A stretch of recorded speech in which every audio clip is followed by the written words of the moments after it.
Okay, so we reached the time? Yeah. Yeah, okay, so welcome. Um,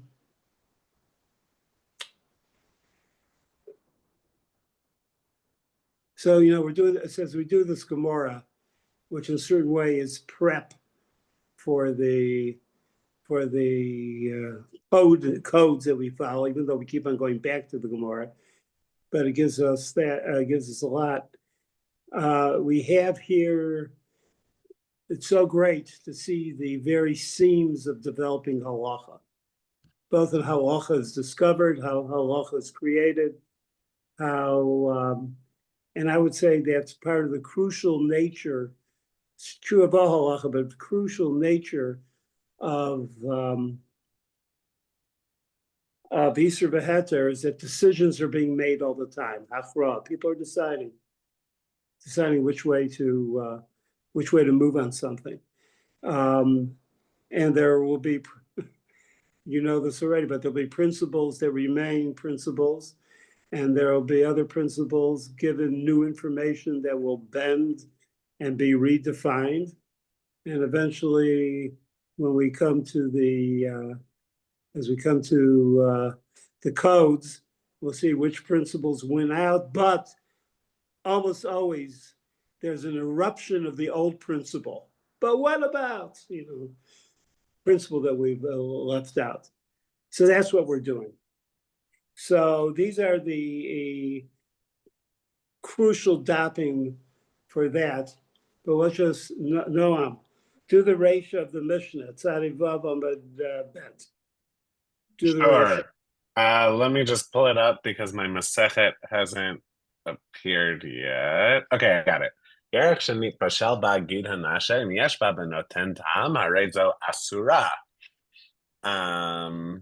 So a thigh that has a gid hanashe in it, if the gid hanashe is the size of noten tam, of imparting flavor, then the entire thigh is forbidden. Did you say the word? It's been cooked. Did you say that word? Oh, no, but I meant to. Okay, it's fine. Okay, and how, Ketzad? Ketzad misharin ota, how do we measure it? Kebasar balefet, like meat in a turnip. Okay, what does that mean?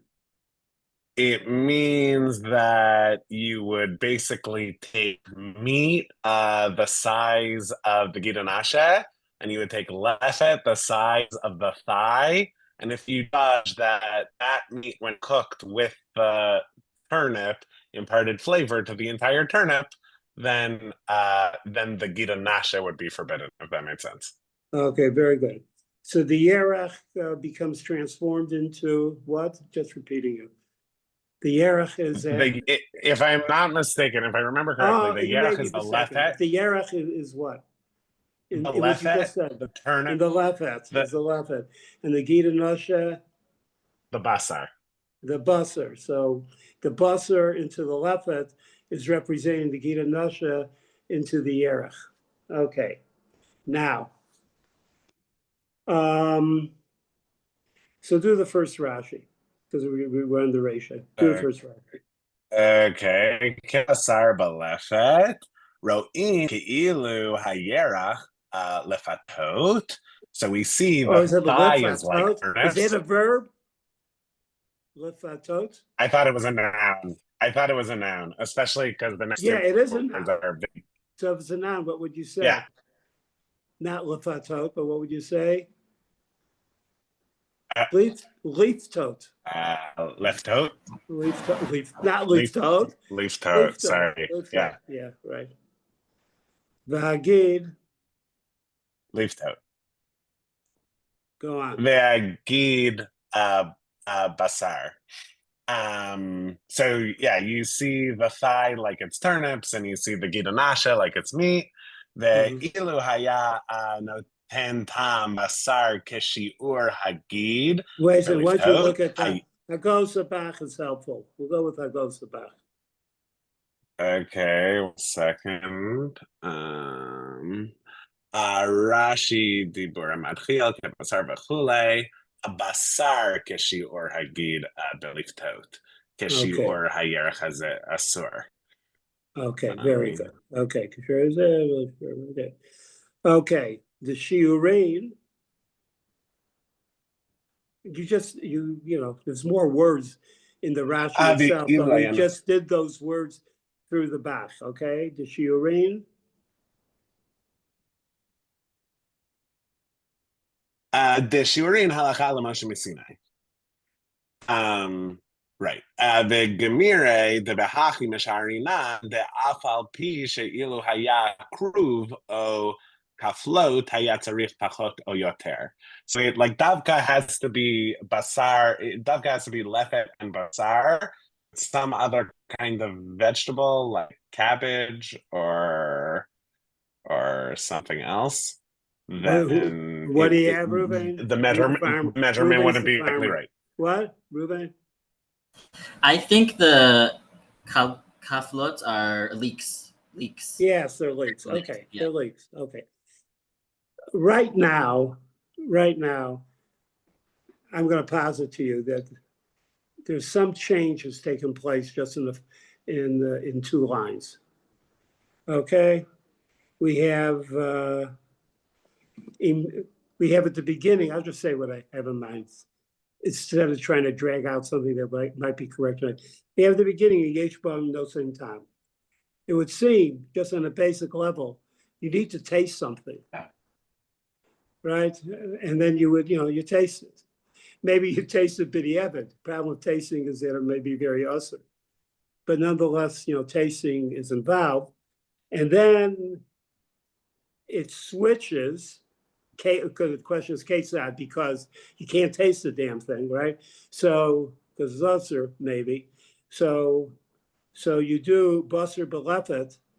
I would say the first reasoning of taste in and of itself, that's an empirical reasoning. I'm using my terms, making up terms, but it is an empirical reasoning. And now we've gone to an analogical reading, this analogy. When Rashi says that it's a halacha Moshe Sinai, what is he saying? What is he saying about the analogy, the analogical reasoning, and how it's done? What is he actually saying about it? Once he says halacha Moshe Sinai. So, Joel, short line. Okay, Ruben. Sorry, Ruben beats you. Go ahead, Ruben. Of course. I was just going to say that we can't really interrogate it. There's no reason given. It's halacha l'Moshe Sinai. Okay, yeah, sounds arbitrary. It sounds arbitrary, but arbitrary is not a good word, correct? So halacha Moshe Sinai, not against it, but there's an arbitrary nature to this because God's arbitrary. I mean, I'm sure God's correct, but it's a halacha Moshe Sinai. We've gone from a empirical, is that the word I use for empirical, experiential, to it's also experiential, but analogical reading, and the particular form of that reading may be arbitrary, but that's the way it is. If you want to say it from her, you can say it from her. What do you have, Sarah? Do you think it also suggests that, like, actually, there's not really correspondence between the amount of basar it takes to be noten tam for a lefet and the amount of gitan asha it takes to be noten tam for yerach? Like, it suggests that it's actually not accurate. It's just you are the straight man, not only for me, but for the Rambam. Did you get what I sent, that page from the Rambam? You have that? I'm asking the group. Nod or not nod. I sent it out today, right, or yesterday? Noam, you don't have it? No, sorry, I do have it. For those of you those don't have it, it's the Parish of Mishnah and the Rambam and Hullin, Perek Zion, Daled. So, Sarah, if you have it, you get to read it. Im yesh ba b'nosei tam. I do have it. I have not looked at it, but I'm happy. Okay. Well, the Rambam wants you to read. Go ahead. Wait a second. Do I have it? It's a thin It's a thin quote. Right? I'm saying to the others, right? It's a thin quote. You got that? Wait a second.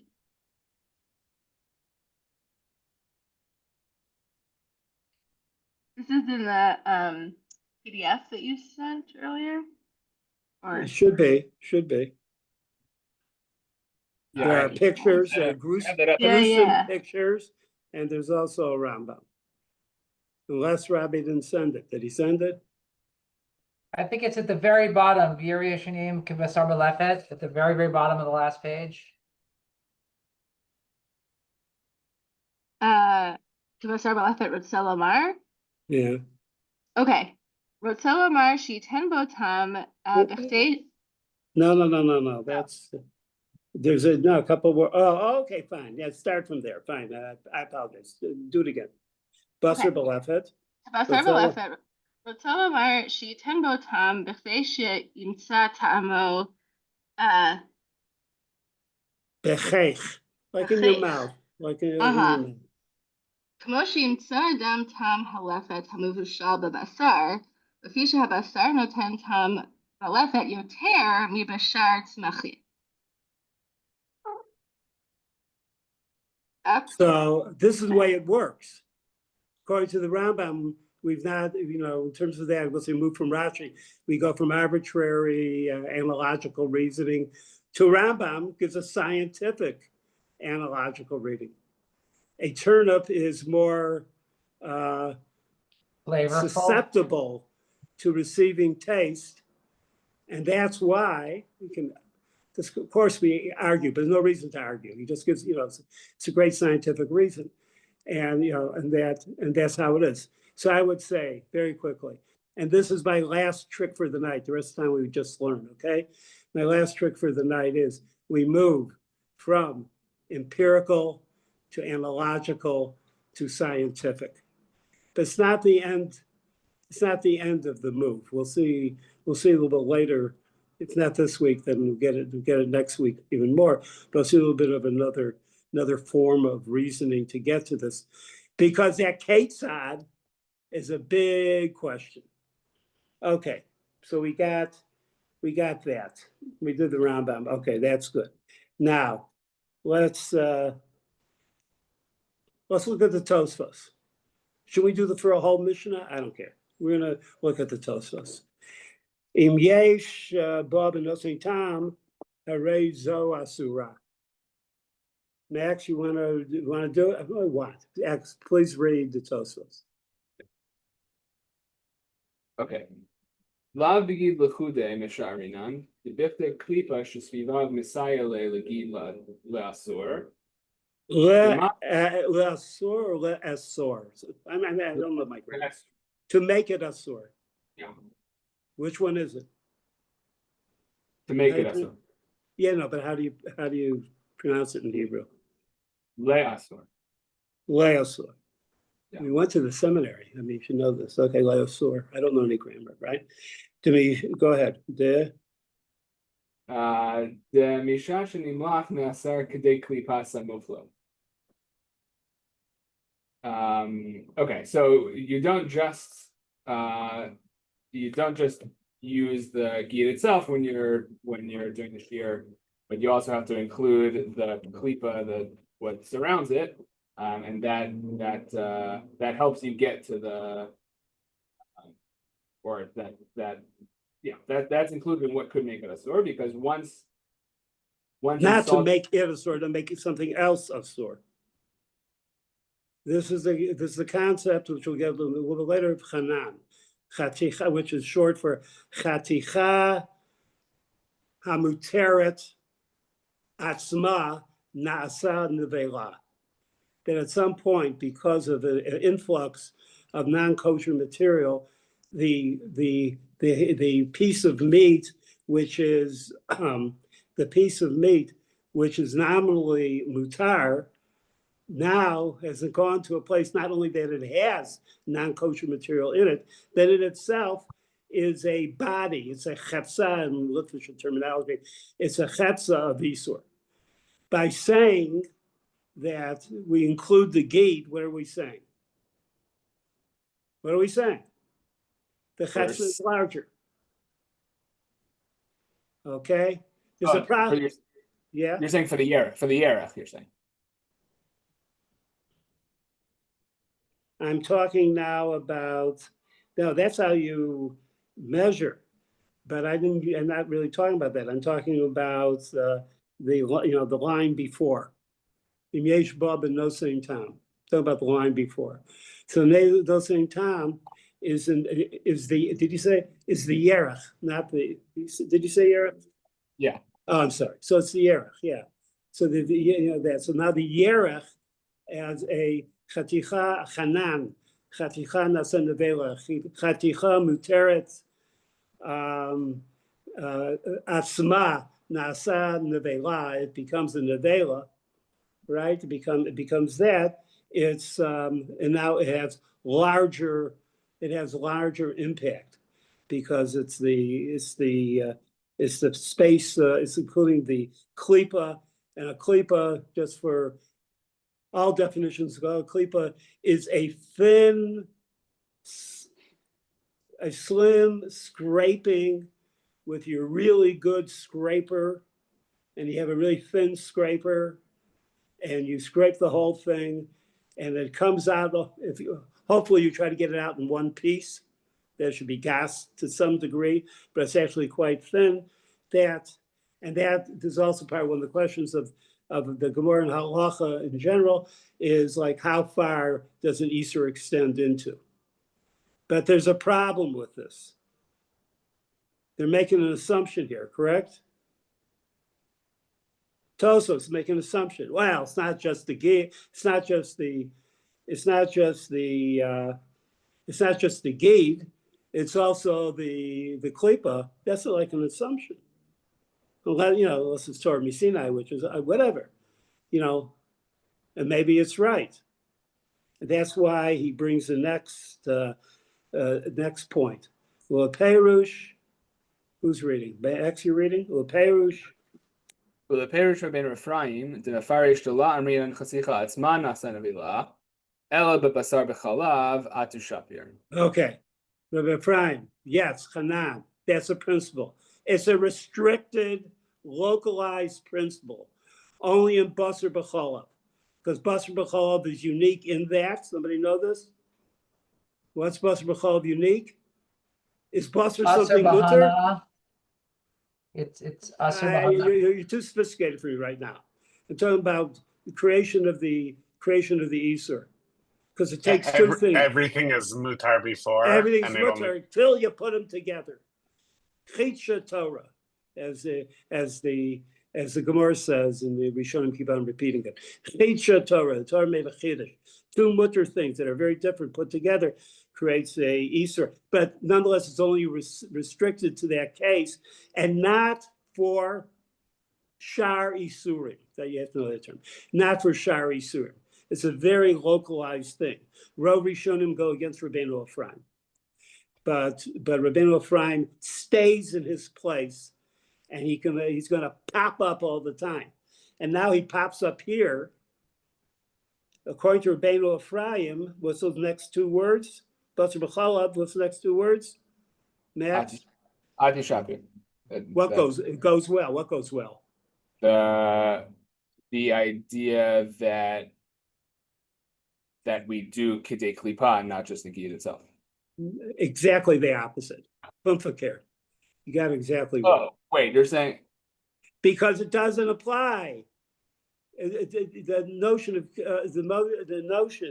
of Hanan doesn't apply. Chaticha Nasa Nevela and this whole wider thing doesn't apply to Shar Isurim. It only applies to Basar B'chalav. So Rabbeinu Ephraim sitting there with us, in the room with us, says, "What are you making assumptions and all the rest? This is not an area of Hanan."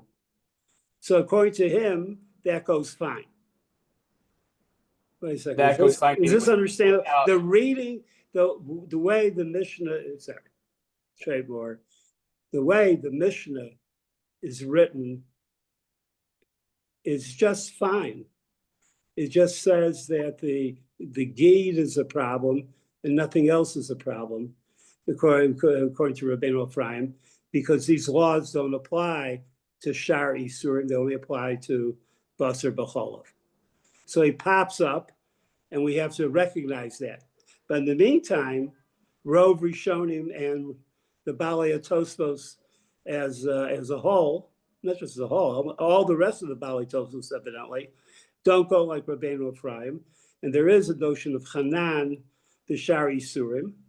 We still have a little bit of a question about how does that work, that they made this statement that it's not only the Gid, but it's the Klipa around it, even though it's thin. But how do they get, it's a thin, how do they get that? And he goes like that. Now, so he has to deal with it. So the Tosfos gets reflective. Okay? You can go on. Read more. Okay. Mashma K'tzas, the Okay, what does that mean? So we could imply from A little bit. what he's about to say. Or from what this will imply, the statement. From The the klipa, okay. The ein harotev Messiah l'shar chasichos im yesh bahem levatel hagid ela hayerach levado. Midalo Kamar. Midlo ka'amar im yesh ba uverotev benosin tam.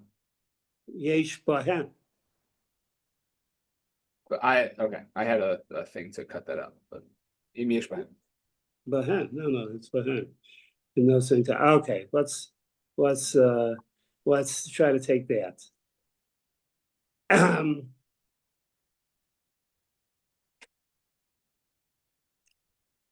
So we've fallen into another area.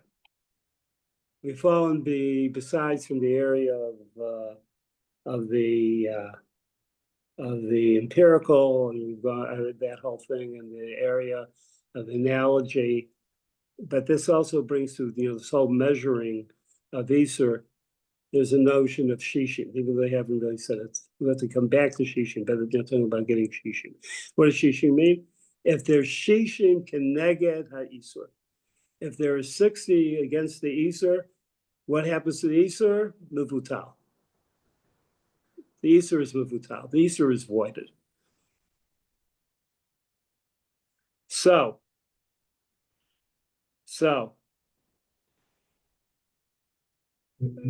where can you get that 60 from? You can get that 60 from the rest of that meat that's been infected. Let's say in this case, the Erech been infected by the Gid and Nasha, that the Erech is large enough that it's Al-Pi Shishim. Or maybe it's the other stuff in the pot, which is also mutter, because you're cooking. And you cook, all you guys are cooks. The flavors intermingle. So therefore, the greatest reach of the tam, the more the tam of the Isur goes out to other things, like the rotav. They're talking about here the rotav.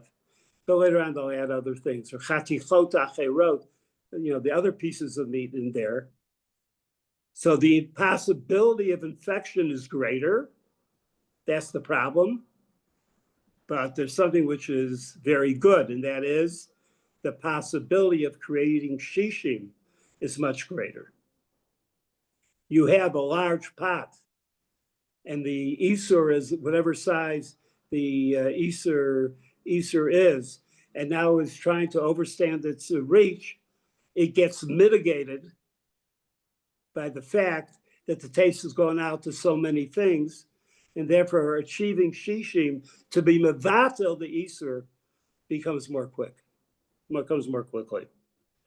Mashma Kassab to Ein HaRota B'Sayeh, but according to this, it sounds like, in other words, he's starting to read the Mishnah, even though he doesn't necessarily agree with Rabbeinu Ephraim, reading the Mishnah in the way that it's written.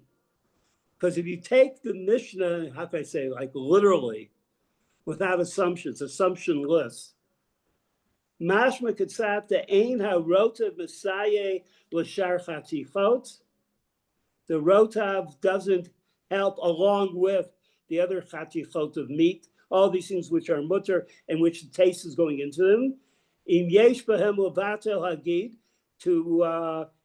with answering the question, do they all together have the wherewithal to be levatel hagid?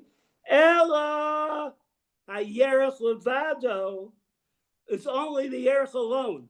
The rest of what's in that yerech, and the yerech, excuse me, if the yerech itself has to produce the 60 to overwhelm, the 60 times overwhelm the ghee. Why? Where I get this from? The mashma katzat. Midolo kamar im yesh bohen. Right, Max? The word bohen. It doesn't say in the Mishnah, im yesh bohem. Uberotiv. Im yesh bohem, but no same time. What happens is 60 becomes the assumption of no same time. In terms of our reasoning, the next step has been a fully scientific measurement. 60 is always mabatel. 60 is always mabatel. So since it only says it doesn't say yesh bahen, it only says yesh ba, and the ba. The question is whether it's ba or bo. That's a different question in Girsa. Yesh ba would refer to the yerech alone. El hayerech avado midlo kamar im yesh bahem uberotav the notain tam. There's no rotav here. There's no bahem here. The high leperish kuntras, and we have a Rashi that seems to go along with this. Not here.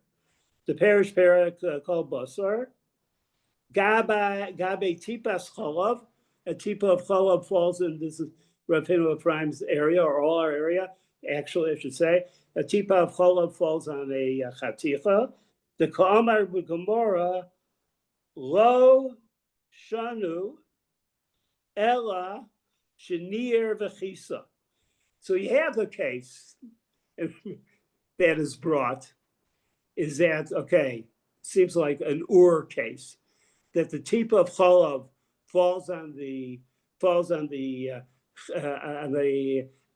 what you call it, on the chaticha. It falls on the chaticha, but on the chatichat basor. But you need there what's called nir v'chisa. Nir is, excuse me, stirring the pot. Chisa is putting the cover on top of the pot. But those are two cases in which what happens when you do those cases? What happens when you stir things up? Why do you stir things up? To actually mix My the question flavors. to this generation. To actually mix the flavors. You're Yeah, either you mixing spread through the flavor. stirring, You or spread the flavor. there's evaporation and then it comes back down and mixes with the covering. So I can't go that far. I've only gone as far as stirring it and covering it. I don't know about the rest. But it spreads the flavor. Do we like it spreading the flavor? Yes, we like spreading the flavor. Because by spreading the flavor, we create the possibility for samach, for shishu. And therefore the possibility of beetle. Shenir v'chisa, although nir v'chisa, we're still doing the Rashi. I mean, the Tosfos bring the Rashi. Avol, or paraphrasing Rashi. Avol nir v'chisa. But if you just little, you have your pot. You have it's stable. You have a piece of meat there in the pot. There may be, and there's other pieces of meat, and there's rotab. But you want to have milk with your cookie that you're doing. This is like lighting a cigarette near, putting the gas in your tank, right? Well, what's wrong with that? Something's wrong with that. Don't do that. But a drop of milk falls out. It hits that one place. If you hit that one place, who provides the 60? Only the chaticha. And if the chaticha doesn't provide the 60, then this whole thing has become has become chaticha nasa nevela. It's become a chanan. It's become, a nevela in ganzen or in totality, and it's that. And now you have a lot bigger problem than one little drop of milk. Now you got that big piece of meat in your pot, and what the hell are you going to do with that? We don't talk about that right now. But we got a big problem there. So nir v'chisa seems to be quite important. Okay, lo nir v'chisa chaticha atzma nasa nevela. That's the phrase. Chaticha atzma nasa nevela. Uperish b'kuntros. Dechi nir hakadera, and just what you guys said. The cook there said, Dechi nir hakadera, molachi atipa b'chol hakadera. The tipa goes through the whole kadera of milk, and it helps everything else that's in the pot. Levatel hatipa, very dramatic. V'chein, and similarly, just so you get the notion, that's near. What about kisa? V'chisa chaticha asma nasa nevela. Okay. I'm sorry, but about, no, I'm going to come out of the, no, I'm sorry. The chain, I skipped back a line. The chain, ki kisa hakadera, when you cover the pot, olos haretichus mishuleha lefiha. Then all the fumes go up from the center to the edge, the whole thing. Umolichot hatipa, the fumes bring the tipa, the chol hakadera, and it's just as good as near, or just as bad, just as good. It's bad, but it becomes good because you get rid of the samach. Mashma, Tosaf says, sheratzel omar, shafil achaticha shenafla hatipa aleha. That so Rashi now say, Tosaf takes it in a little bit of a step. Mashma. Shiratzalomar is saying, Shafil achaticha shenafla hatipa leha, he mixata betoch harotev. Even if the piece of meat is only partially in the rotev, your rotev only goes up to halfway or whatever, or 3/4, and part of that, right, rotev. Elo nir v'chisa a messiah harotev. Then the rotev is not going to work unless you, excuse me, I have to do it better. The chatichot acheros, Messiah rotev, the chatichot acheros, to levat law, to void it, for the 60 overcome it. Umayri hocha b'shalom niyer v'chisa. So based Rashi, wait, what's Tosafos trying to do now? Rashi says maybe this case, how the Mishnah is saying it, is a situation of lo nier v'chisa. And if it's lo nier v'chisa, then whose responsibility is it to produce the 60? Who alone is the responsibility? The chaticha. Okay. That's Rashi. Rav Lennis, in this case, the Yerach, right? The Yerach. Right. I'm sorry. Yeah, sorry. No, thank you. I know what I said. Thank you.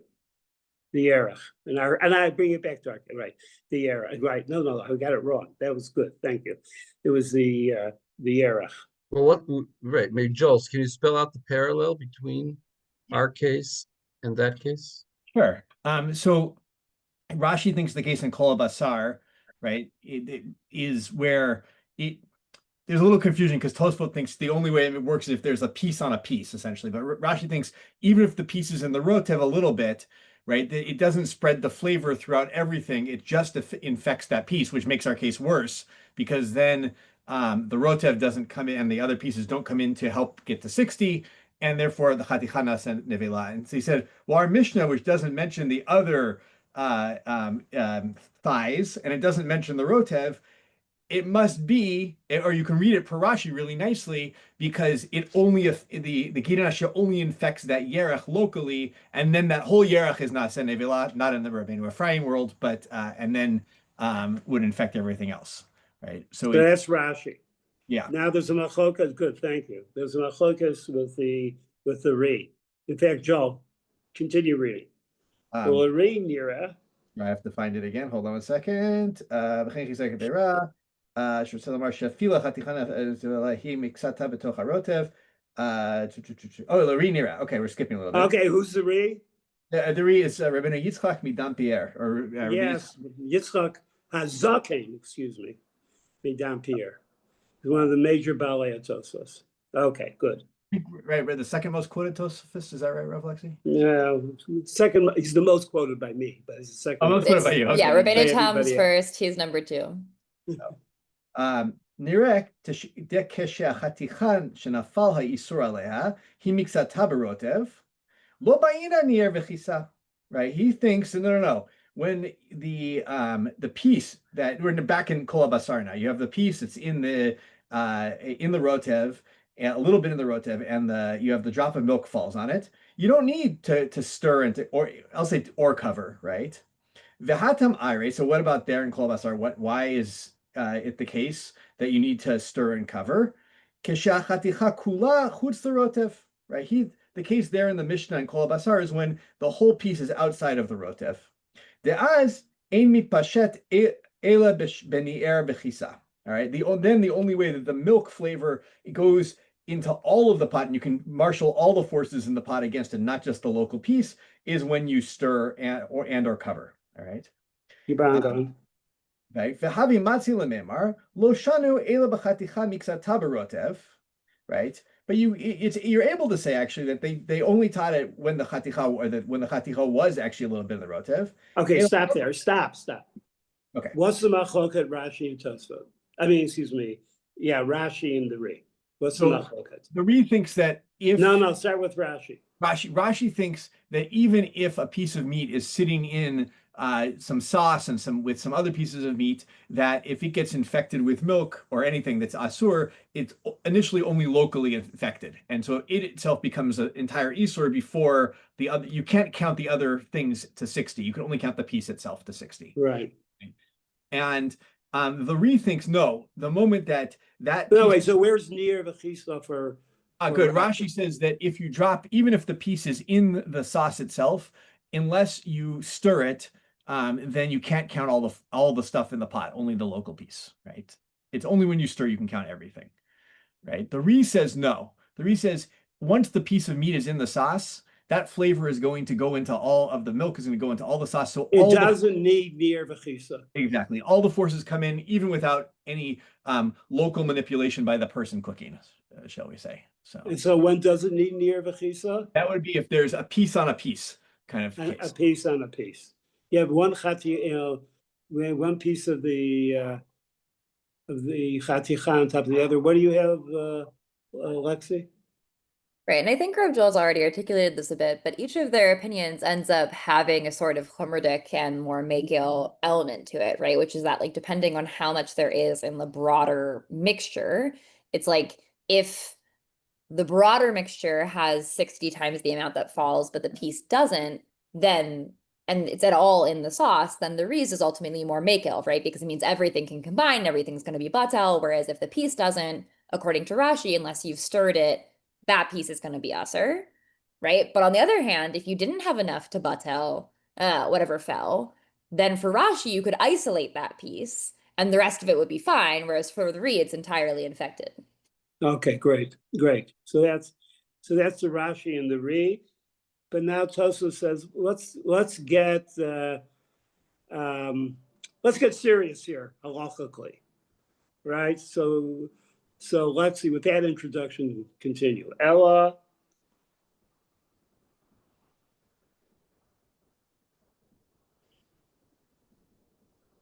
Can't hear you. Lexi, you're on mute. Yeah.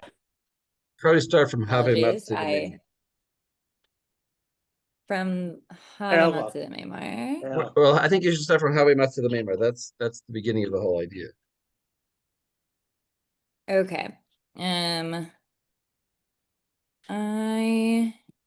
having an issue with my page right now. Can you come back to me in a sec? Okay. Joel, continue. All right. V'have matzi lememar lo shanu el b'chaticha miksatav rotev. So we're going to go back. We're going to say you can actually say that the Mishnah was taught in the case where some of it was in the rotev. Ela milta b'psika le nakat k'sheni er v'chisa. Right. So it's giving a definite case here when you stir and you who's giving a definite case? The Mishnah is giving a definite. Okay, good. Yeah. Is that when you stir and cover, right? Because in that case, you're 100% sure that every force comes in is marshaled to go to add up to 60. You say the Mishnah says this? But the Reed thinks the Mishnah says this. I think the Reed thinks the Mishnah says. Okay, great. Or the Tosfot at least. This could have been a taich on the Mishnah. This is another possible way to explain why the Mishnah said stirring it is required, even though it really isn't required. Yeah. Just wanted to say, well, if you stir it, it's not required in this case because it was in the water, but it should just but it just took the case of stirring because then it's very clear that everything obviously. So, but it's a weaker explanation of the Mishnah. Yeah, it's saying as a. Yeah. I want to say how I take it. Yes, everything, but I'm taking it also is like another kind of. I don't like the word development, but another unfolding, whatever, development, I'll just say another kind of development. But we need the most important Pesach Halacha that we have regarding Nir V'chisa. And we're finding out here, and Nir V'chisa is a fix-it-all. It's a guarantee. It's guaranteed. It's the best case. This is what some other shiurim I've referred to as the Tosos going into public policy. Ruvain, what you really need to know is that Nir V'chisa is going to fix everything. That's what you need to know. You can do the rest of that in teaching, but this is what we really need to know. Even though, of course, that's correct what was said. Because I have okay, go on. All right. Because that guarantees that the sauce or the liquid will cover all the chatichot. At the end of sentence. Even in the Rees case, when it's piece upon piece, even then there's a guarantee that you'll spread the flavor to everything. Because you stirred and you stirred it. Yeah. Okay, good. Thank you. I got stirred. Okay, V'hacha. V'hacha. So now we're back to our Mishnah here in Gita Nasha. Dekamar im yesh ba benotentam. When it says im yesh ba, and it's referring to the ba, the yerech, right? So im yesh ba. I'll do it the way Rav Landis wants me to do it. Im yesh ba benotentam. Right.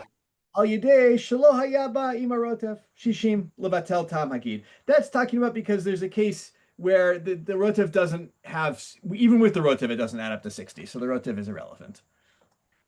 Yeah. Right. They still want to be loyal. No, you got to emphasize what's the new shot that he's giving in the Mishnah.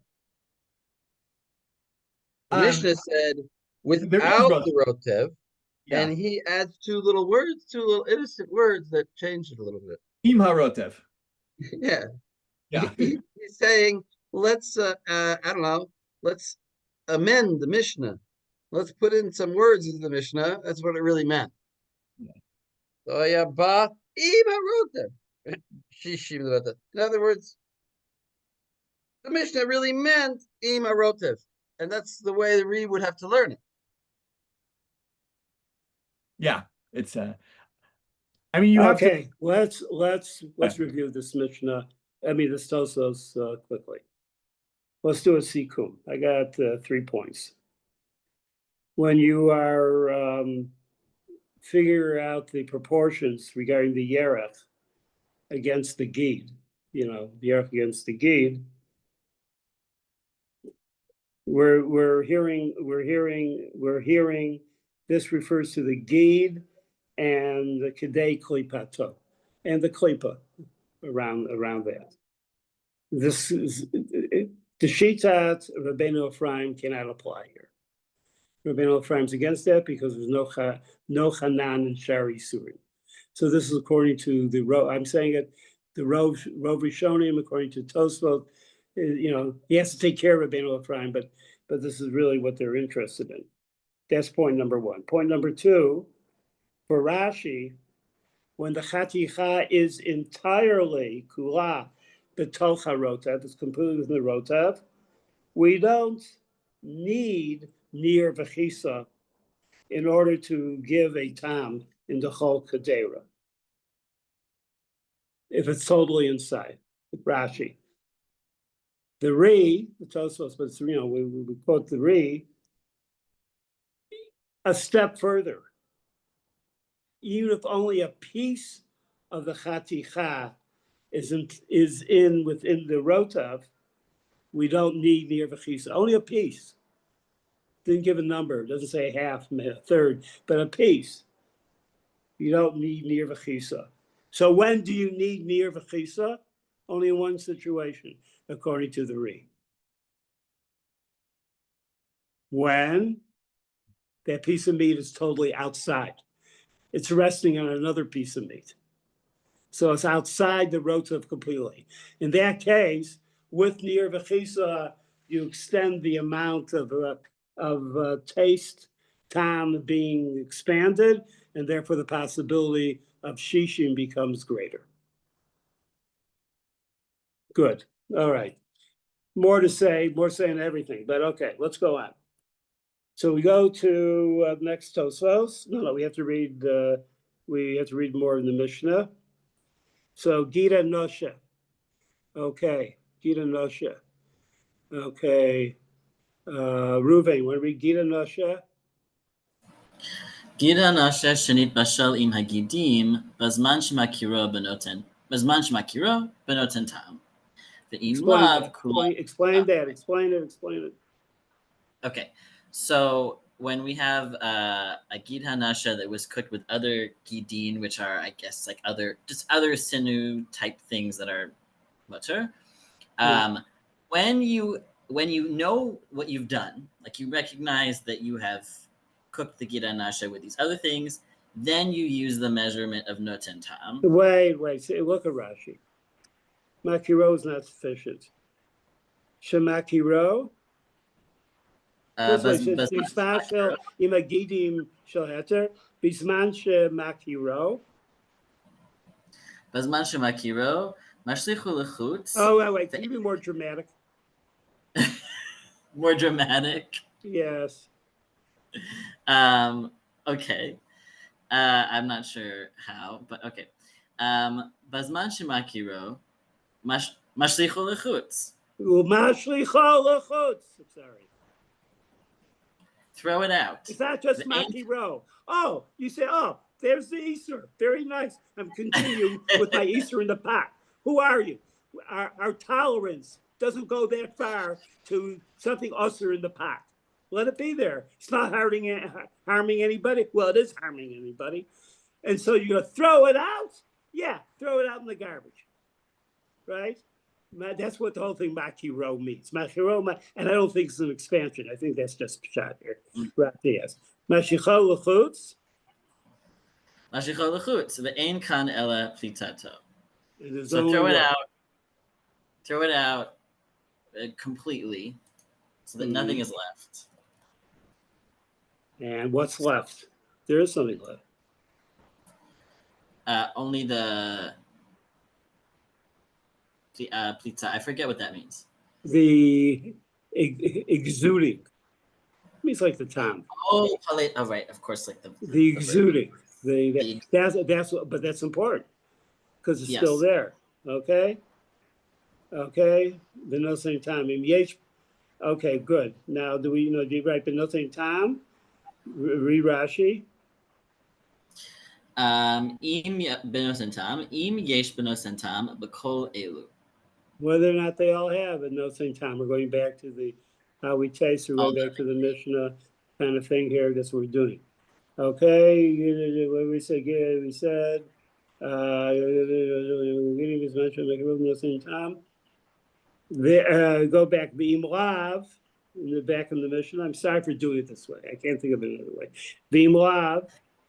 V'im Lav kulan asurin. What does that mean?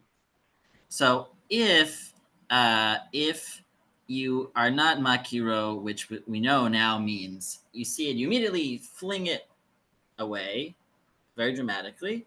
Then you can't use noten ta'am. Everything, all of the gidim that it was cooked with are asur.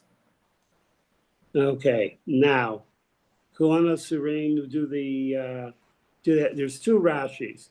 First Rashi I was thinking of skipping, but we'll say it anyway, because how can he skip? Kulana Surin.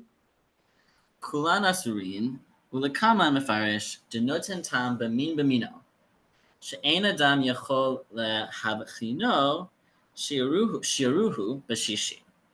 So later on in the Gemara, it's explained that nosen tam is specifically when we're dealing with min b'mino, two like things, because otherwise you can't really understand. You can't. It's the best way. No, but nosen tam, in the case of min b'mino, not as the only. No, you didn't have right. In the case of min b'mino, two similar substances. Two likes. Two of the same substance. Yeah. Thank you. You can't two. Right. In the case of in the case of a noten tam, in the case of min b'mino, you can't really use the shear of shishim because they're two like things. You can't distinguish. Like in this case, the gida nashe with other gidim, you can't distinguish one from the other in terms of nosen tam. Therefore, shiaruhu b'shishim. Therefore, shiaruhu b'shishim. Which means we don't use noten tam, we use shishim. Okay. The idea of shishim is born in anxiety. We had taste, we had analogy to taste, we had a certain scientific offspring about how we do the analogy, and it's not just arbitrary, but that's the Rambam versus Rashi, and that now we say, but you know what? How the heck are we going to know? Especially in the case of, not especially, in the case of min b'mino. It turns out 60 becomes relevant everywhere. But min b'mino, which it's the same thing, just that one is usher and the other is not usher. How in the heck are we going to do anything with that? So therefore, we do the shear of shishim, which is another kind of public policy, but it's born in anxiety, born in not understanding, and they're very don't use that word anxiety here. The Rashi's clear. I mean, Rashi's very clear about it. Okay, now the second Rashi. Can I just have a question? I have a question. Why did in the ratio of the Mishnah it said noten tam, and now it's also saying noten tam? Yeah. In the ratio of the Mishnah when it said noten tam, it was perplexed. How are you going to do it? It said, well, you're going to have to do it as imaginary basar in lefet. Yeah. Why here doesn't it say that again? Because it shouldn't be here, this Rashi. He says it's l'kaman. And the discovery comes later. That's why I wanted to skip it. I understand, but why didn't the Mishnah? I'm asking the Mishnah. The Mishnah said, you're chutzpahdik on the Mishnah. I understand because yeah. Why did the Mishnah say benoten tam here, dafka, in a case where you couldn't possibly do it, and it doesn't? It's not bothered because it works until it doesn't work. And I think that's how. No, seriously, I think that's how principles work. You create a principle. And then the principle is difficult because, how are you going to taste it? So you create an analogy, what I said. And then you got a problem. Of course, it happens the problem is brought later on in the Gemara. But I think it's the issue develops. The question here with that, not just question, the issue, I should say. The issue about the issues. The issue here is whether or not the life of tasting has ended or not. Once you have shishim, is there anything about taste that is left? That's going to be your share next week with nothing. but if we get there, but that would be the next year. So they all have problems. What do you have, Joel? No, I was wondering if, since the Mishnah answered the question, Ketzad, was it Ketzad Mesharin Ota, in the Reisha, we already know when it says no tentam, it means basar belefet, right? I think is the idea. So we've already answered that question. Wait, Thank so you. Joel, Thank so you. then No, wait, no. You're giving a Gemara share. I'm giving a halacha. Sorry, you're right. You're right. Okay, I'm giving a halacha share. Okay, you want a Gemara share? We go to the classic Talmud program. This is what we're doing. Okay, so now we go to the second Rashi on the same topic. V'im lav. Reuven, you're still doing it. Yes. V'im lav kulan asurin. Debekol echad Wait. yesh lo- V'im lav what? You can't. What are the words? V'im lav, and if not what? And if you're not makiro, if you don't recognize it, throw it out immediately. In which case you can't use no tentam. Then all the gidin are forbidden. Why? Debekol echad yesh lo marzehu. Because with every single one, you could say this is the forbidden one. This is the Gid Hanasha. Right. By the way, your reading is more dramatic now, more animated. Thank you. I I'll had send to you my read. bill. Gemara parech. Gemara parech. Livtil baruba. Libatel. Thank you. Libatel barova. And the Gemara brings a challenge. The challenge being, let it be batel barov. Right, batel barov. That's gonna be a big problem for us. There's different kinds of measures, and we got a measure that the Chachamim considered to be a derisive measure of rov. That's why when you boil eggs, and that doesn't, those of you in America doesn't count Israel, I'm not sure how much it counts, but if you boil eggs in Italy, how many eggs do you have to boil? What do you say, Noam? Odd number. An odd number, right?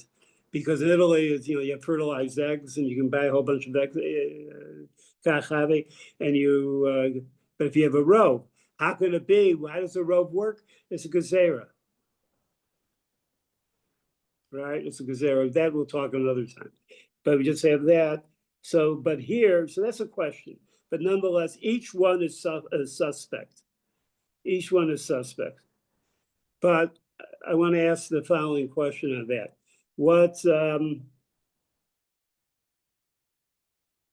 It says v'im lav. I'm asking halachically here. V'im lav, it means lav means it's not noten tam, right? That's what it means. I'm asking. V'im lav, help me out. V'im lav is not noten tam. There's a next word, but nonetheless, kulan asurin. Kulan asurin means, so basically, the Rosh Yosef, big Rosh, he was the Rab of Varsha in the later 1800s. I have a grandfather along with him. He says, Rosh Yosef, Reuven Gesundheit. His last name was Gesundheit. Anyway, so so he says it's very important to know that as an individual, each one is suspect. But that actually as a group, you could really say rove. You can really say, you can actually say it's batel. Okay, there's more on that, but I just wanted to bring that out of that. So now we just got to do one more piece here. Okay, so now it brings it together. Reuven, finish this up. Bisman Makiron. Rashi.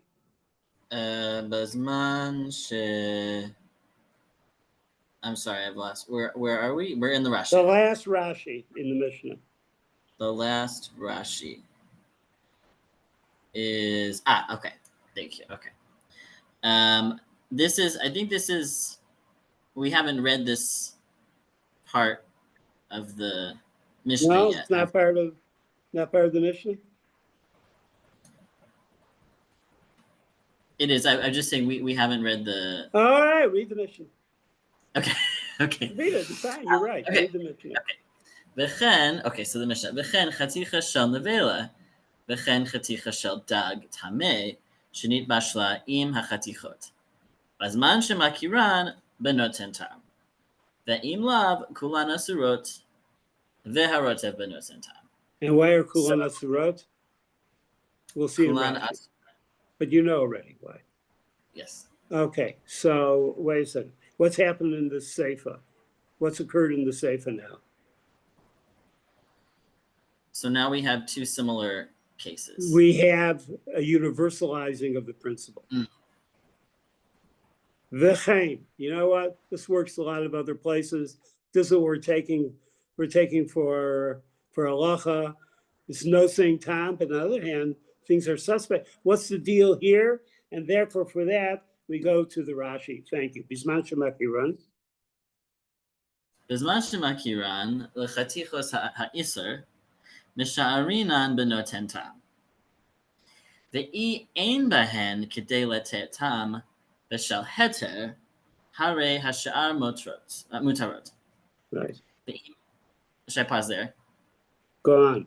Right. That's good. We just gone. Ve'im Ve'im ein makiran kol hachatichot asurot. Kol echad yesh lechush ve'lomar shema zohi. Okay.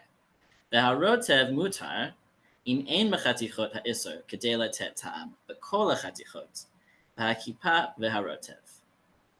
So he's adding the kippah. Kippah are the scrapings, the stuff on the bottom of your pot. That's it, and that's called for shame. So it's the use of the same principle. The use of the same principle. Okay, so we'll stop here 5 minutes. Thank you.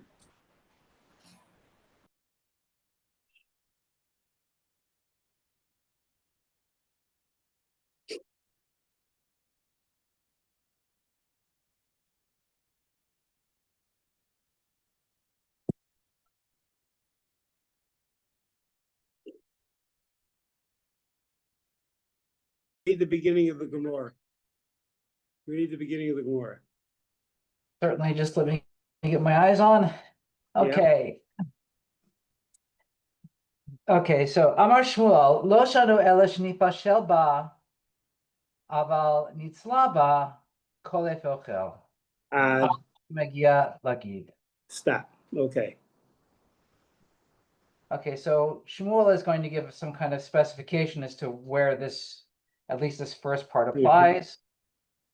And it says it's not teaching except in terms of when you are cooking, but if you are roasting it, you can simply peel it off. And you can sort of peel off the meat until you get to the gid. Okay. Spreading. We're only talking about bishul. We're not talking about sliya. What's the difference between bishul and sliya? What are they? What's bishul? What's sliya? Bishul is in a pot, and sliya is roasting like on a spit or. And when you say a pot, what's a pot? Because you're assuming that what else is in the pot? Sauce or something like that. Yeah, liquid. Okay, fine. Okay, so the Gemara the Tosfos has a question here, and the question that has it, but firstly it says, like, don't we know when he says bishul, he means bishul? Sli is like a whole different thing. What do we need? That's the question. Let's go to the answer. And the answer is, 3 lines down for the classic Vilna page. V'yesh lomar. I'm sorry, we are in the Aval nisla kolef ha'achad shemagia l'gid. Ini? No. You're not reading further in the Gemara. You're looking at the Tosfos. Tosfos Lavo. Nisla kolef ha'achad shemagia. Aval nisla kolef ha'achad shemagia. Okay, now that question is, why do we need Shmuel's statement? What's he teaching us? There's more to it, but that's enough. V'yesh lomar, 3 lines down. My kamashkala v'yesh lomar. Okay. V'yesh lomar the kaimalan the lo No, kamash malan. Sorry, the kamash malan Delo ne'amar nitbashel, dematnitin hainu nitzla. The Ashkechan. Ashkechan dekari litzliya bishul dichtiv and from Divrei Hayamim v'yabashlu et Pesach. Oh, v'yibashlu. We do bishul on the Korban Pesach. No, we do tzliya. We roast it. But however, tzliya is sometimes called bishul. That's all. There's more here, but that's odd. Now we go ad shemagia legid until we get to the gid. Okay. So Alexi, can you help us out with this? Ad shemagia legid. I'm sorry. So the Ajmagia Lagid, now the Ve'ini. No, just the Tosfos. Okay, Ajmagia Lagid. Lav dafka Ajmagia Lagid, mamash, דהה צריך שהניח כדי קליפה סמוך לגיד. ואפילו כדי נטילה צריך שהניח, כדאמר בפרק כיצד סולין, נטף מרוצבו על החרס וחזר אליו ייטול את מקומו. ולא סגי בקליפה. So we have this idea, when you say up until the gid, they're like, it lav dafka, the literal edge of it, you have to leave a little bit of a sort of perimeter because we believe that it'll have kind of infected the area right around it. And initially they say klipa, which is this thinner slice, but then they actually clarify even a klipa would not be enough. You need this slightly larger, like thicker amount of an atila, which is kind of like we clarify elsewhere as like about a thumb thickness as opposed to a thin slice. Because we have this source about if like some of this sauce dripped onto the cheres of an oven and then it kind of came back to the meat, you need to do a nitilat makom, which is the sort of larger chunk. Okay, so this Tosos is about when do we have Kedei Klipa and when do we have Kedei Natila? That's what they're concerned about. That's the issue that's taking place here. Continue. Right, and so they say velo sagi beklipa im lo nechlach deshama rotav mitpashet yoter magid. So they're like, it is possible that like sauce spreads a little bit more than the gid, which we established elsewhere is very non-saucy or flavorful.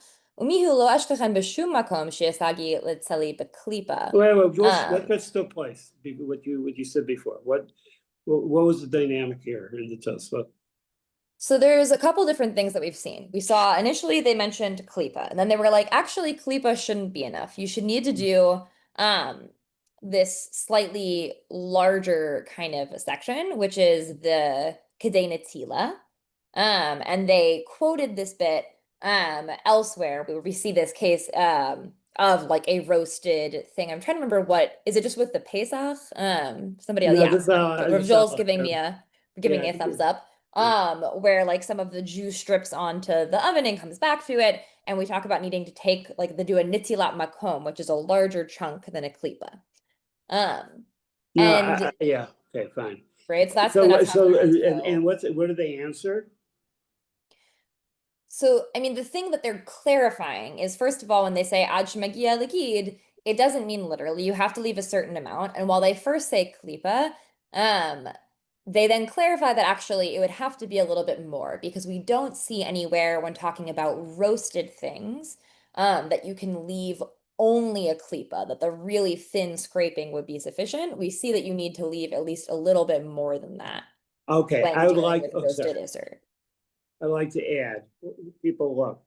It says imlo nechalat. We don't make a chiluk. A chiluk is an answer. Oh, that case is different. A chiluk in this situation means the case is different. Imlo nechlak, if we don't divide up, I mean, we don't make a chiluk, we don't make a distinction. The shema rotav mitpashet yoter megid. I don't just go over. They're initially. Go ahead. Yeah, they're suggesting that like this is the classic Tosfot move of being like, here's what you might have responded to the thing we just said, i.e., we just said a klipa wouldn't be enough because we have the source. Hacking. And what type of response? I'm sorry, I just say what kind of response is that? So their response is initially saying, you could answer our distinction that we just made of saying, a klipa is not enough. You would need a nitilat makom because we have this source from the Pesach and with the rotev dripping, etc. And they're like, you might respond to us and say that in that case, you need a netilat makom, which is a larger measurement because rotev penetrates further than the gid would. So you might have thought to give that distinction, but then they're about to basically push back on the pushback. Well, right? When they say "hu miu lo ashkechan" that you're about to read, where Right. what are they going to? And I'm talking to you, Lexi. So what are they going to enter into now? Well, what they're doing is they're like basically backing up their initial assertion and pushing back on their suggested pushback, right? As in they gave an assertion, they said you might have responded to us in this way, but we're going to explain why that actually wouldn't be sufficient nonetheless. So I want to say it my now I'm going to say it my way. I got you. I want to say it my way. My way is they had an answer to a specific problem, but now they're saying is they're going to surge forward, and they're actually suggesting a different rule. A different rule. We've been talking up to now to Kedei Klipa. If you left shear in the middle and this was it, you think everything's Kedei Klipa. They're saying no. There's such a thing as Kedei Natila, and Kedei Natila. Look at this radical statement. Umihu. I'm sorry for interrupting so much. Umihu. Also, it's just worth noting that like they're kind of responding to a problem they themselves have created because like they start off by just clarifying like the Gemara just says ad shemagia lagid. The Gemara makes no mention of leaving anything, and they start by saying, "Oh, lav dafka, you actually need to leave a klipa," before immediately clarifying their own statement and saying, "Actually, you might have thought it was a klipa because that's all we've mentioned until now, but it's actually not even a klipa. It has to be more than that." Okay, so good, they have. Good. Umihu. מיהו לא אשכחן בשום מקום שהשגי לצלי בקליפה, I never דלא have to say מצינו. this to you, and I'm sorry for that. Bishum makom. I'm sorry. I need it. I need this today. No place. בשום Okay. מקום שהשגי לצלי בקליפה, דלא מצינו קליפה נזכרת לעניין צלי, אלא בכיצד סולין, בחם לתוך צונן. דשמואל אמר קולף, דתת הגבר, עד דמקר לבעלה. So we don't find any place when we're talking about roasted foods where we say that only a klipa, only the super thin layer is sufficient, is like mentioned as a relevant measure, except for the one case where we're talking about when something hot falls into something cold, where Shmuel says that you only have to take a klipa from the cold thing specifically because there's another rule. What's that rule? Of tata gavar literally means like the lower thing is stronger or conquers, which is where when you have a hot thing and a cold thing come into contact, the heat status of the lower thing determines whether the heat spreads throughout the entire food or whether the flavor spreads throughout the entire food or only through a thin layer. So if the bottom thing is cold and the top thing is hot, then we say you only have to take a thin bit off the top. But why? That's the only case.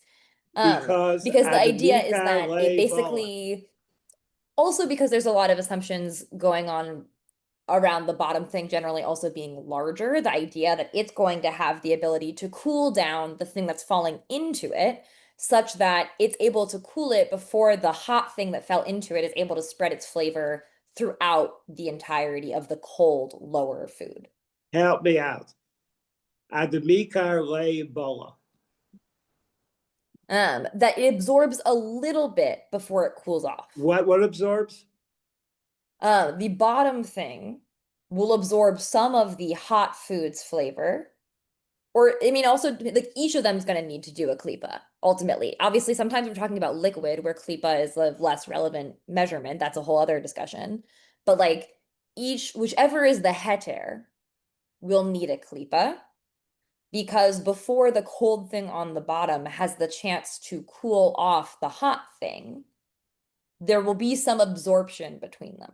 Okay, very good. So there's an unusual case of klipa. That's an unusual case of klipa. Continue. Vefshar. They say vefshar dureteach tetzeli balatzfei. And it's possible that the heat of something that is roasting causes more absorption than that. Therefore. And therefore you should need more than a klipa. You'll need a natila. Well, come on. Lekaman perik kol basar d'amarav hahu bar guzla d'nafal lego kada dekamcha d'tzeli by klipa. So later on, we have Rav who talks about like a roasted pigeon, I think, that falls right. into a pot of kutach slash kimcha. It uses the terms interchangeably. So this dairy mixture needs to have a klipa taken off. And So what's the condition of the bird? It's been roasted. oh, also I just saw Rav Joel's thing. Yes, I believe it is the Rashba who mentions that potentially the idea behind Tata Gavar is that the lower thing is Right. larger. But the bird is roasted. And so this is an implied question in the Tosfot, right? They're kind of Right. ping-ponging back Good. and forth. They keep Right. they're like they've proven seemingly that Kedei Netzila is what you need for Tzeli, but then they keep finding a couple sources where it seems like maybe you only need a klipa, Yeah, right? they're So here, attacking it. They're attacking it. This is a problem. This is different. This is different. How do you do this? Afilu. but now they're like, hatam afilu betsonan iri, umishum de baryona rachich tuva ubala. There, actually, Yeah. that rule that you need to take a klipa is even when the pigeon is cold, and it's because it's very soft, it absorbs a lot even without heat. So it's Which is an actually interesting kind of suggestion on their part. afilu. I mean, they say, well, the bird's different. The rule still is the rule, but this bird is a whole thing. A newly roasted little pigeon, you know, even though it's really sonin, but so well, I won't say that yet. But that you need a klipa is sufficient. A klipa is sufficient because right because it's cold. Right. So they're like, that's actually no proof about the nature of roasted foods. They're like, that's actually a chiddush on the other side of things. It's Yeah. actually not even hot at all, but it's Right, like it's a not hot, chumrah right. because it's so soft that it actually absorbs kadei klipa even without heat. Okay, so we got a third case coming up. Agave. לגבי צורר אדם בשר גבינה במטפחת אחת ואינו חושש, בלבד שלא יהיו נוגעות זו בזו. So later on, we have this case about saying like you can wrap up meat and cheese in the same cloth and you don't have to worry about it as long as they're not directly touching each other. ואמרינן בגמרא, וכי נוגעות זו בזו, מאי הווה, צונן וצונן הוא. And the Gemara there says, well, okay, what do we care if they do touch each other? Yeah. Like it's just cold contact. Like What's the what's the problem? issue? One cold against another cold. And they say, Everyone. Umishani nihi de klipa lobai, hadacha mi lobai. And there the resolution was like, okay, fine, because it's cold, you don't need a klipa, but you would still need to wash it off. Right? That there's this idea, like hadacha is when we think that there is like surface transfer, right? There's no like absorption into the material, but we still think that with cold contact of moist things, that there can be transfer onto the surface, right? And so we still say lechatchila, you can't make those two things touch because it would be usher to eat it until you've washed it off. And so there, I think the implied question here, right, is that it says, well, you know, okay, you don't need a klipa because they're cold, right? You only need hadacha, implying that if they were hot, you would How need do a you translate klipa. hadacha? I'm sorry, translate hadacha. Washing, rinsing. Rinsing it. Okay. Right. But so the question here seems to be that this is a case where we're inferring from its opposite, but where they say here, okay, well, since it's cold, you don't need a klipa, you just need hadacha, implying if they were hot, that a klipa would be what you require. And that seems to challenge their broader assertion that they've been, again, making and then bringing up issues with, which is that klipa is not sufficient for like roasted heat. So we say Ella. Okay, but then they say Lav Mishum, that they like brought that up as a implied sort of issue. Right. They say Lav Mishum Ditzeli Sagile Baklipa, Elihachi Kamar. Nihi de klipa lo bai kmo becha mutoch tsonen, hadacha mi lo bai, which quite frankly I think is a bit of a dachuk answer, but they say it's not, this isn't implying that in the case of tseli, in the case of roasted things, klipa would be sufficient. What the Gemara is actually saying is, granted that with the meat and cheese, you wouldn't need a klipa like in the case of when hot things fall into cold things, which is like the one example they have of klipa, the one that Shmuel mentioned above because of the Tata Gavar principle. but still we need hadacha. Like that does seem like a very specific okimta and I'm going to seems address it. hard to explain as the shot of the Gemara. I'll address but... it in a moment. V'chein, keep on going. V'chein. וכן הדמר לאל בפרק כמה דלמן דאמר בית השליטה רותח קולף. Right, the Gemara earlier in the first parak, right? says that according to the opinion that says that like the neck where the shechting happens is like considered to be boiling hot. One must take a like klipa off of that area if a treif knife is used. Right. And so the implication is we said, okay, if the Beit HaShlita is roteach, which is the way that we describe Seli, and you say you would only need a klipa when shachting it with a treif knife, that is yet another scenario that would seem to imply that klipa would be sufficient in the case of Seli. Right. But it says, Shani hatam deshem nonit shalasakin davar mu'atu. That case is different because the amount of fat on the knife is very minuscule, right? So the amount that could be absorbed into the animal is very little. He chopped a knife from a guy and you didn't clean it out, but you know, what's on it anyway? A smudge, a smear, and nothing. So therefore, the tila is not necessary, klipa is necessary. I'm just reviewing for myself. Okay, take us home. Kida amrinan perak ketzad solin, sachu b'sheven shel truma, im chabarat kohanim yochlu, v'im shel Yisrael, im tzalihu yiklof et achitzon, u'mefaresh afilu man da'amar. So again, the Mishnah in Pesachim says if they rubbed truma oil onto the Korban Pesach, then if it's a group of Kohanim, then obviously they can eat it, have fun. And if they're non-Kohanim, then they should take a klipa off of the top if it's roasted. Which again seems to be yet another scenario where we're saying only take a klipa off if it's roasted. But the Gemara there, Mefarish, afilu lamant amar hatagavar shani sicha de mashahu avdile. And the Gemara explains there that even according to the opinion that the bottom thing is stronger, in which case the bottom thing here is the meat. And so you would think that actually the shemen is absorbed into all of it. Right? Because the tata here is the hot meat. They said there, well, this is different because like the sort of like rubbing oil here only causes a little bit of absorption. Thank you. And so they're saying that like the case of the non-kosher knife would be comparable. Okay, I said at the beginning, we're talking about the difference in Kedei Netila and Kedei Klipa, but actually the Tosfos is doing something, it's more active, the Tosfos. The Tosfos is working harder on this whole thing.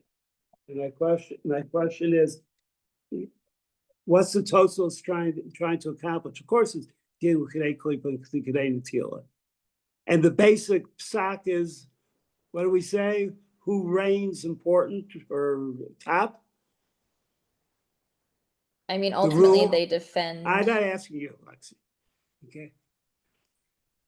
But you left it off a good place. Ultimately, they decide, and we go according to Lexi. Come on, somebody else. Is it Kedei Klipa or is it Kedei Netila in terms of the major deal? Who said that? Kedei Netila. Yeah, right. All these things are exceptions. Except they're not exceptions. I'm going to say right now. Except that they're saying is there is actually at least three levels. How many levels are there? I'm thinking three. 3 levels of response. What are the 3 levels of response to the penetration of a foreign Isur substance into our Chatichat Tahorah? What do we do with that? With 3, to that pernicious infiltration? You call it the National Guard, weaponize Washington police, federalize them. I mean, what do? There are levels of response. So the top level response is what? I'm asking. Somebody help me. Okay, Jacob Klein. I'm not sure which thing you're referring to as top level in this case, but The most severe was the most severe. so that would be Natila, That would be Natila. What's the second? Klipa. Klipa. And what's okay? Klipa's in the middle. What's on the bottom? That would be Hadacha. Hadacha. These are more invasive, middle invasive. I mean response. I'm not sure invasive. But yeah, invasive in response. And then Hadacha, which is the least invasive. Hadacha. You're so rare. You have your gavina and your meat, and all right, rinse it off, right? And how are they deciding? What's the logic, basic logic of deciding this? Is this based on psukim? Is this based really on Masorah? Well, they're not calling on Masorah on this so much. How are they figuring it out? Why is some Kedei Natila? Why is some Kedei Klipa? And why is some Kedei, not Kedei, it's Hadacha?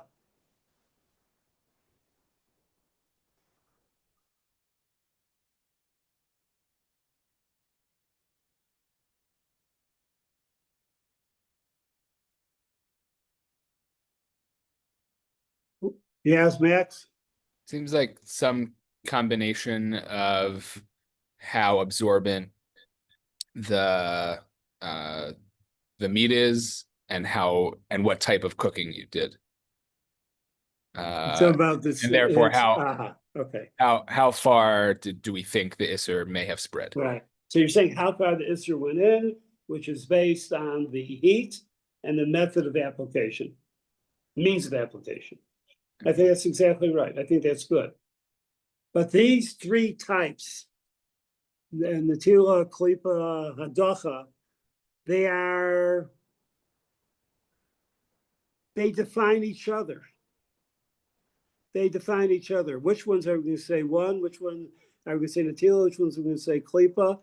Even though Natila rules supreme, but which cases nonetheless we say Klipa, in which cases we say Hadacha. They end up defining each other. So therefore, that's part of my response, Lexi, to what you said. Some of this is Dacha. Yeah, because we're measuring our response. We only have 3 responses.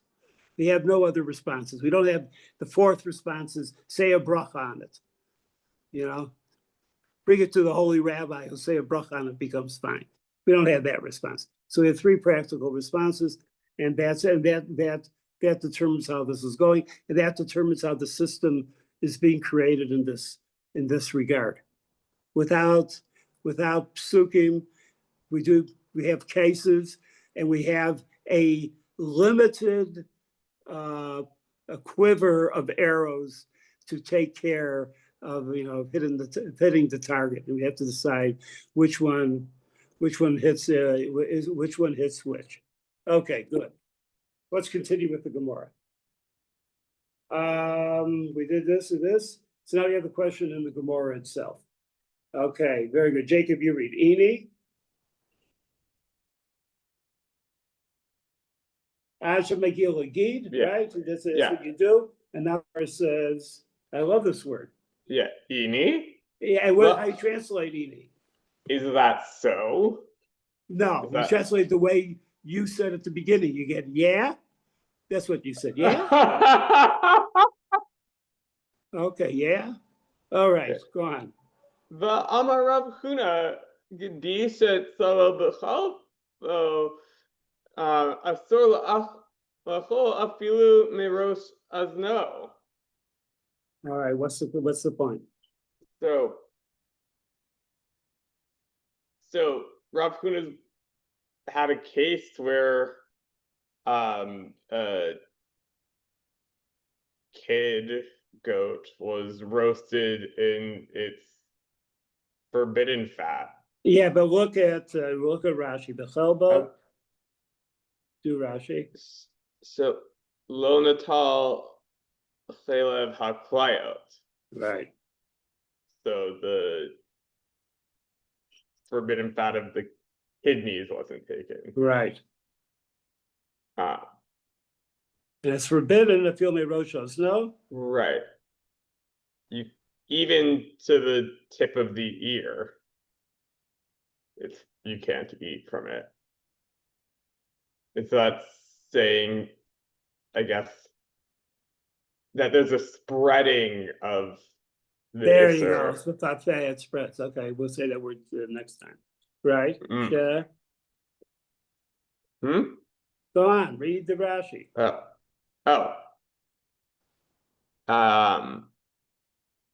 So a few miros as no, in some chela of alma it isure b'chuya. Or b'chulei. B'chuya. That there's no chalev in the ear. Right. So we see that the Isser has spread into all of it.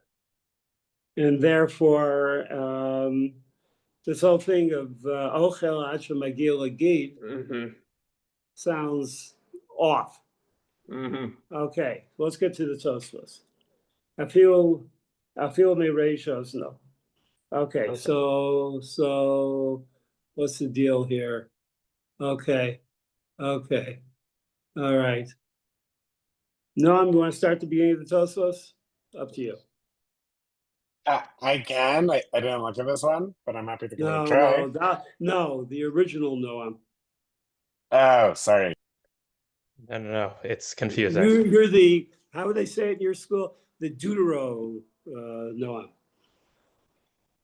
Okay, let me pull this up here. Okay. Afilu mirosh ozno, shirachok min hachelev, which is far from the forbidden fat. Right. The lav dafka mishum derosh hagedi lemata bisha shetolin oto bishapud betanor. And it's not What word is b'shipud? bishipud. Sorry, You've been out of Israel too long. You're not really getting been shipudim. way too long. Yes, bishipud betanor. And it's not specific, or it's not pointed that they are saying that they're going to forbid the tip of the ear, because the tip of the head of the gid, or the tip of the gid itself, is below at the time that the roasting is occurring on the spit that's in the oven. Keep on moving. Wait, let me just stop here and say, you said gid. You don't mean gid. You mean gidi. Gidi. Oh, yes. I said, yes. I mean gidi. Right. Gidi. Right. Because otherwise it doesn't make sense. You say right. gid, I say gidi. We call Yeah, but here it actually matters. Right. Because yeah, it's not actually on the tip of the goat, because it's not because at the time of the roasting, it's below the spit. Dechen derech k'demashma b'reish ketzad solin shetochvo letoch piv al beit nakuvato v'tzad ha'ov shel shipud hofech lemata kedei shelo yipol u'meidav de'iv hachelev al rosh. So what he's saying here is that that even though it is the normal the way of roasting, that which is implied in Perek Ketzad Solin, that when that how does one roast? And again, I think we're talking about the Korban Pesach. Right. Okay. Now describe. Make it hurt. Go ahead. Right. So we're dealing with the spit. That is, we're dealing with the spit, and the spit is through the mouth of the korban, all the way through its derriere. Yes. Right. And then afterwards the and afterwards the thick side of the spit turns downward. Right. So that's where you get so that the it won't dripping. fall. Right. That's where you get the dripping, right? Yes. So now, so Tosfos says Ella. Oh, I think I got one more word. Oh, I'm sorry. Right, and then sorry, before umedav da'iv hachelav ala rosh, so that it's then the fat is then falling on the head. So we're not talking about that. Right. Yeah. Okay. Ella. Ella afilu haya harosh lemala asor dimifapeya chelev lemala. Rather, even if the head is in the upward direction, it would be forbidden because the fat bubbles up and spreads upward. I like the word flutters, but it doesn't matter. Sure, I'll use yours. Flutters upward. Yeah. The hot sonen. The hot sonen letoch cham asor, for cold that is within that goes into hot is forbidden. Leman de Amar tata gavar, according to the one who says that the downward the lower entity is the stronger. Velo sage beklipa, and the klipa, doing a klipa is not sufficient. Not gonna fix it because it's really gotten inside. It's really inside. It's a fluttering inside. This is what chaylev does. Chaylev flutters throughout. Chaylev flutters throughout. Okay. Uma shenahagu. Uma shenahagu shemochim basar harbe umanichim bigigit ufa'amim חתיכה אחת חציה לתוך הציר וחציה חוץ לציר וחותכין מה שבתוך הציר ומשליכין דאסור ומה שחוץ לציר מותר. Okay, stop there. Stop. Okay, sure. So in that which they are accustomed, that when they salt a lot of meat, they place all of it in a vat. And sometimes the piece, the one piece falls halfway into the brine, and halfway outside of the brine. In this case, they cut that which is inside the brine, and again, here we're dealing with an issue of blood. Right. And they send it out because it is forbidden, and that which is inside the brine would be permitted. No, that which is the chutz.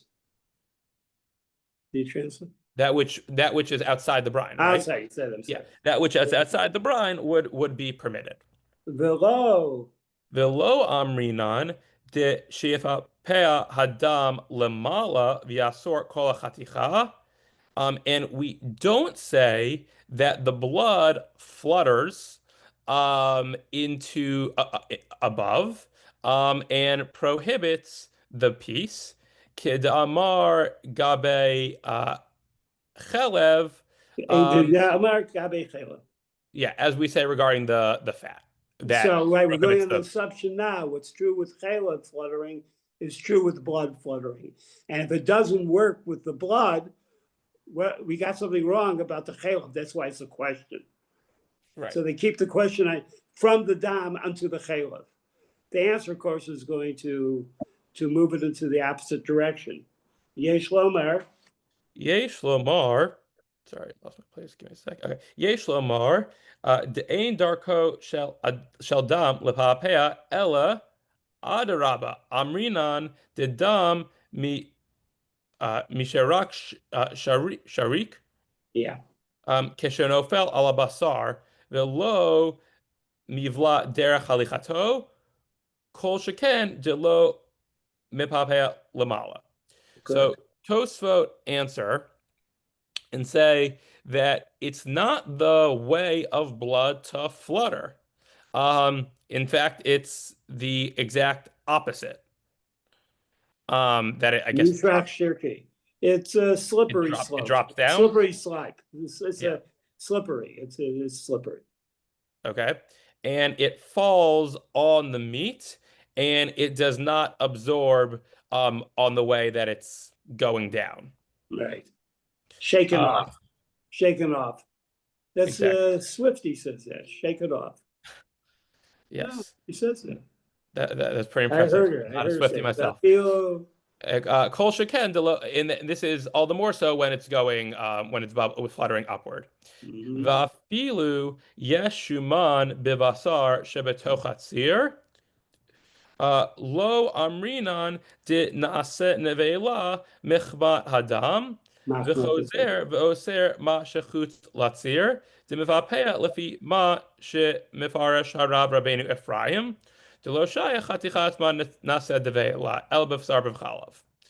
So, and even the permitted fat that's in the meat that is in the brine, we Right. don't say that that fat becomes a A nevela. conveyance. A conveyance. What do you translate as conveyance? No, I know. Oh, you're translating nevela as conveyance? They're not. I'm sorry. I'm saying it doesn't become a nevela. No, Right.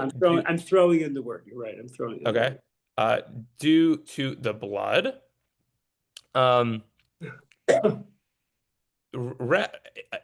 after, but then instead meaning it then continues to prohibit the that which is outside of the brine, since it bubbles up. But we're not going to say this because of that which Rabbeinu Ephraim said, that Hanan only applies to Basar B'chalav. Okay. Again, he comes back all the time, so these things don't work. But now the next two words are really important. Uvelav hachi, which means without meaning relying if we're not going to say like Rabbeinu Ephraim. Right. Let's go into real student learning. Yeah. Yeah. Kevan delo efshar ha'isor lihit pashet chutz lasir share delo amrinan chaticha atzma nasen nevela v'oseret et kol hachatichot ele bimkom No, I say bimkom. b'makom sha'isor mitpashet b'chol hachaticha dumya de tipat chalav. Right. So what does that mean? What does that mean? Let's go now. So he's saying it's not possible for the Isor, which again, we're still talking about blood here, right, to spread out through the brine. Because earlier we had said that it doesn't flutter. Not through the brine. Not through the meat. Through the fat of the meat doesn't go in. That became usher because of the brine. Doesn't spread into the rest of the animal. Doesn't set out outside of the brine, meaning the rest of the meat. The rest of the meat. Exactly. The rest of the meat. And therefore, fat, we know that fat spreads. And here we have Isser fat. Why doesn't the Isser fat spread? Well, we're not dealing with fat. I thought we were dealing with dam here. Yeah, no, he's gone beyond it. That was already answered. Then he's talking about fatty meat. If the meat itself has fat in it, and that fat became asur because of the brine, why doesn't that fat, which is asur because of the brine, let's call it secondary asur, why doesn't it travel throughout the rest of the piece? And why is it sufficient to simply cut off the part of the meat that was in the brine? That's his question. He already said the blood itself won't travel, but he's asking a deeper question. Literally. It's interesting. I had it different. I understood it differently. Okay, we'll see how this plays out. I understood it that, again, the word I used was conveyance. You can't say the Schumann is going to take the blood to a place where the blood on its own would never go. Yeah, that's the answer. That's the answer. Oh, okay. I'm just explaining the question. Okay, good. Okay, thank you. That's good. So, wait. So Nachum, do that again. Question, answer.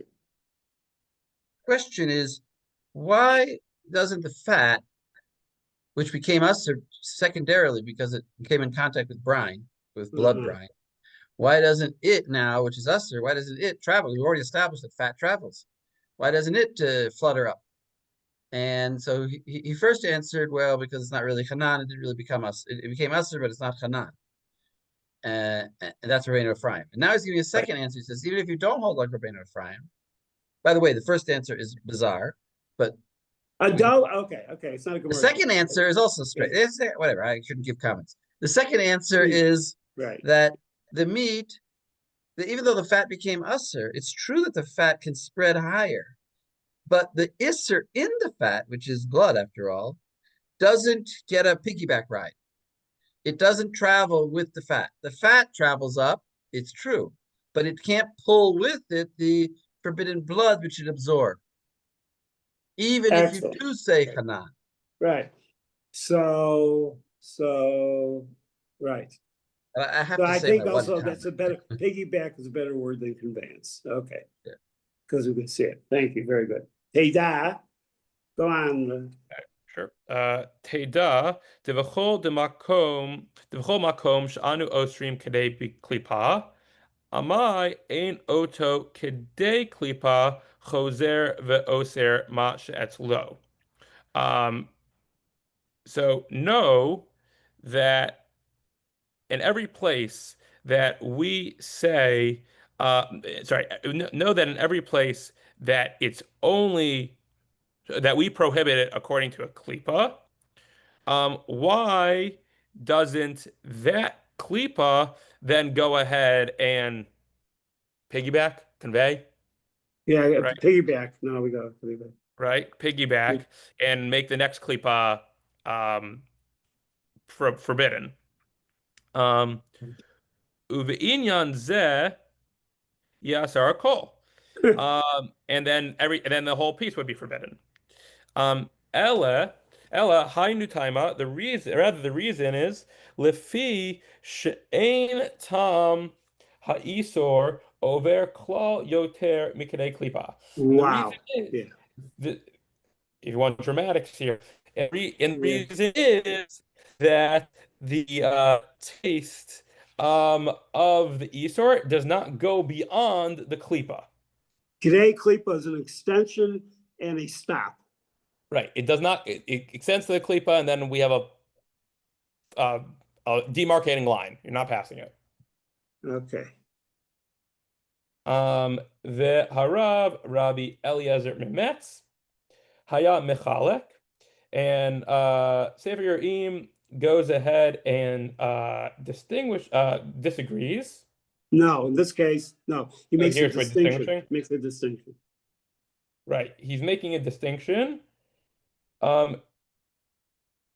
Mishum de lo amrinan chaticha atzma nasen nevela b'miksa chaticha ela bechol chaticha.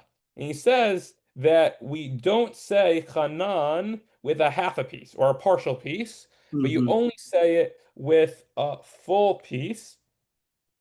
The ein ze ta'am, and this is not a reason. It is not a reason. And if you're an Acharon, you will spend a lot of time to figure out why it's good. But since we're all here Rishonim, we're not going to do that. V'oteda.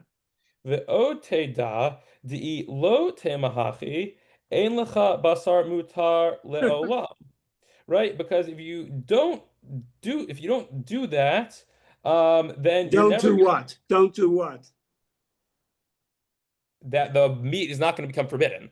Right. If you don't say the meat's never going to become forbidden. Right. Yeah. Right. You're never going to find a piece of meat that's going to be permitted.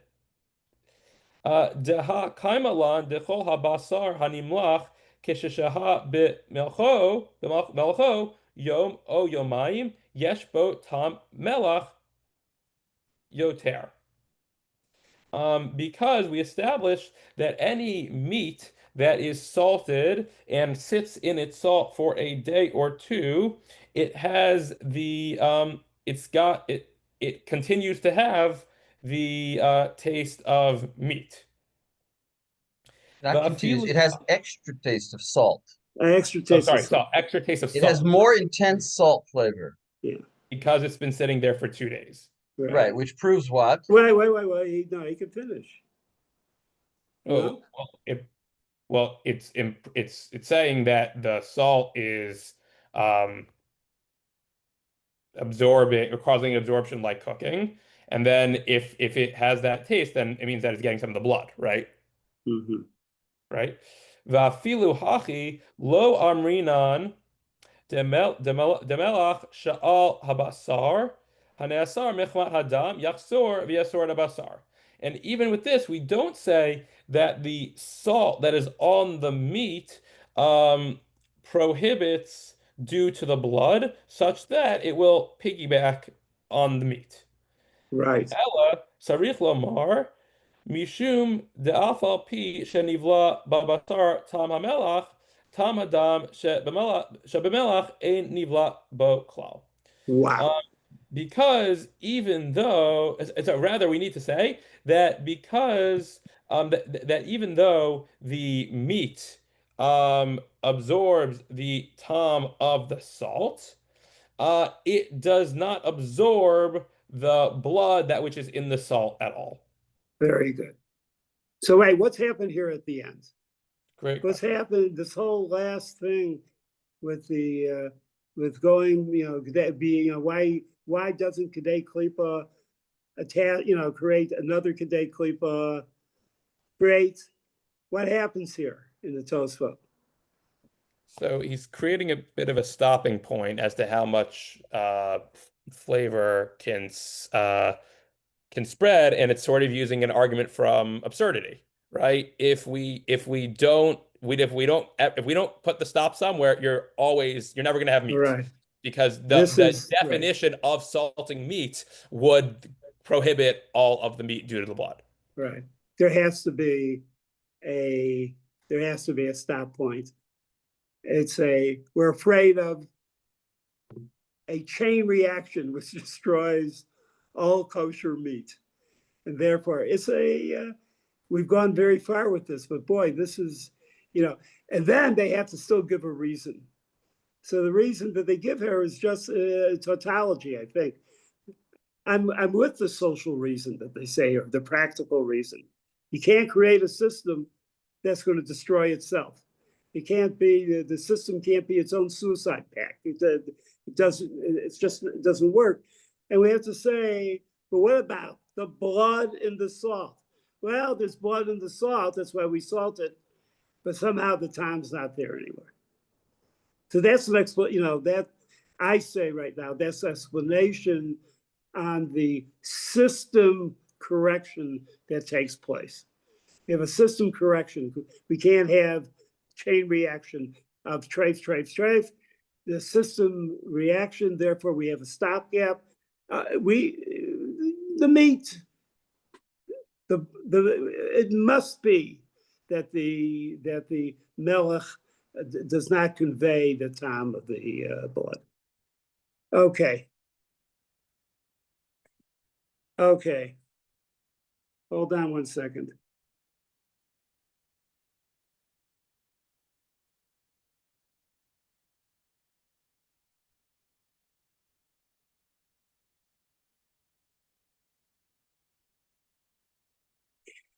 Okay, in the Tosfos Shani, okay, so the Gemara says, Shan at the top of the page, Shani Chela de Mefafeya. The Chela is Mefafeya. And that's why in the case of the roasting, it's Mefafeya, makes it usser. And the Tosfos adds, what about the Shuman Hagid? Why doesn't the Shuman Hagid have that impact? The Shuman that's around the Gid is considered usser. Why doesn't it have an impact? The Shuman the Gid, the Mefafeya. Why don't we just say it's Mefafeya? Bafil Nitzlanami Litlaser Kule.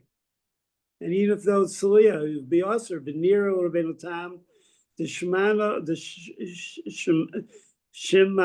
Shogid. Eno Mefafeya. The Rabbi Meir explains that before H came in the Shuman Agid lo mitzar elamida Rabbanan the Gazer Bre Atu Agid. The Shuman of the Gid is only usher for a drabanan gezerah to make sure you don't get too close to the gate. Therefore, it's there for that practical reason and has nothing in its essence that has an Easter. It's an Easter on us. And in a way, it's an Easter on us, not the Easter that comes from the Git itself. It's Easter so we don't monkey around with the Git. And therefore, why doesn't that, we say we're co-life the whole, why aren't we worried about that it's going to spread? Because it doesn't spread. It's a weak thing. And it was just a rabbinic response. Yesh koyach to all of you. We finish on time. Reb Nachum, you're on next week, right? Yeah. Next week we'll continue from where we stopped here. We'll probably do about there's a huge Tosfot there that we're going to try to do, Rava. Do all the Rashis, learn all the Rashis ahead of time, learn all the Tosfots ahead of time. Certainly that's the preparation you should do. And then we'll learn it together, but we'll understand it we'll ask questions on it. Think of any questions that you can think of, maybe make Tosfos' life difficult. Even though we're not a Gemara here, but we're trying to extract principles that we're going to see later in the halacha. But it's so continue forward. I would say an amud and a half about. So get to the next slide. One big Tosfos. How hard can it be? What did you say? I said one big Tosfos. How hard can it be? Yeah, right. Exactly. It's a pretty hard Tosfot. I think I'm gonna send you maybe tomorrow, or the next day, at least one. I mean, you should, in general, when you learn a Tosfos, you should go to the Gemaras that he quotes and learn those Gemaras.